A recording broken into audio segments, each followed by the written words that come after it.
ಎಲ್ಲ ನಮ್ಮ ಸಮಸ್ತ ವನ್ನಿಕುಲ ಬಾಂಧವರಿಗೆ ನಮಸ್ಕಾರ. ಏನ್ ರಾಜ್ ಅವರೇ, ನೀವು ಏನು ಹೇಳಿಕೆ ಕೊಟ್ಟಿದ್ದೀರಾ? ಟ್ಯಾಕ್ಸ್ ದುಡ್ಡು ಬರ್ತಾ ಇದೆ, ಟ್ಯಾಕ್ಸ್ ದುಡ್ಡು ಬರ್ತಾ ಏನ್ ರಾಜ್ ಅವರು ಏನ್ ಮಾತಾಡಿದ್ದಾರೆ? ಈ ಸರ್ಕಾರದಿಂದ ಟ್ಯಾಕ್ಸ್ ದುಡ್ಡು ಕೊಡ್ತಾ ಇದ್ದಾರೆ ಇಲ್ಲ, ಅವರು ನಮ್ಮ ಸಮುದಾಯದ ಜನ. ಸರ್ಕಾರದವ್ರು ನಿಮ್ಗೆ ಹೇಳಿದ್ರಾ? ಈಗ BBM ಅವ್ರ ಇಲಾಖೆದವ್ರು ಬಂದು ನಿಮ್ಗೆ ಹೇಳಿದ್ರ ಈ ತರ ಟ್ಯಾಕ್ಸ್ ದುಡ್ಡು ಬರ್ತಿದೆ ಅಂತ? ಅದು ಟ್ಯಾಕ್ಸ್ ದುಡ್ಡು ಬರ್ತಾ ಇರೋದು ದಾಖಲೆ ಇರೋದು ತಂದ್ಕೊಡಿ. ಟ್ಯಾಕ್ಸ್ ದುಡ್ಡು ನೀವೇನು ಕೊಡೋದು ಬೇಡ, ನಾವು ಕರ್ಗ ಮಾಡೋದು ಬೇಡ. ನಮ್ಮ ದುಡ್ಡಲ್ಲಿ ನಾವು ಕರ್ಗ ಆಗ್ಲಿಂದಾನು ನಮ್ಮ ದುಡ್ಡಲ್ಲೇ ನಾವು ಮಾಡ್ಕೊ ಬರ್ತಾ ಇದೀವಿ. ಇದು ನಮಗೆ ಬೇಕಾಗಿಲ್ಲ. ನಮ್ಮ ಸಮುದಾಯದ ಏನು ಜಾಗ ಇದೆಯೋ ಆ ಜಾಗ ನಮ್ಗೆ ಹಿಂತಿರುಗಿಸ್ಕೊಟ್ಬಿಡಿ ಅಷ್ಟೇ ನಮ್ಮ ಈ ಸರ್ಕಾರದಲ್ಲಿ ಕೇಳ್ಕೊಳ್ಳೋದು. ಸ್ನೇಹಿತರೆ, ಎಚ್ಚೆತ್ಕೊಳ್ಳಿ ಇದನ್ನ.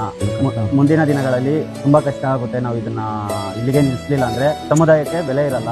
ಈಗಲಾದ್ರೂ ನಮ್ಮ ಯುವಕರು, ದೊಡ್ಡವರಂತೂ ಎಚ್ಚೆತ್ಕೊಂಡಿಲ್ಲ, ನಮ್ಮ ಯುವಕರಾದ್ರೂ ಬಂದು ಎಚ್ಚೆತ್ಕೊಳ್ಳಿ. ನಮ್ಮ ಸಮುದಾಯ ಹೀಗೆ ಬಿಟ್ಕೊಂಡು ಹೋಗ್ತಾ ಇದ್ರೆ ಮುಂದಿನ ದಿನಗಳಲ್ಲಿ ನಮ್ಮ ಸಮುದಾಯಕ್ಕೆ ಅತ್ಯಂತ ಹೀನಾಯ ಪರಿಸ್ಥಿತಿ ಬರುತ್ತೆ. ಕುಲಸ್ಥರು, ಹಿರಿಯರು ಎಲ್ಲ ಎಚ್ಚೆತ್ಕೊಂಡಿಲ್ಲ ಅಂದ್ರೆ ಮುಂದಿನ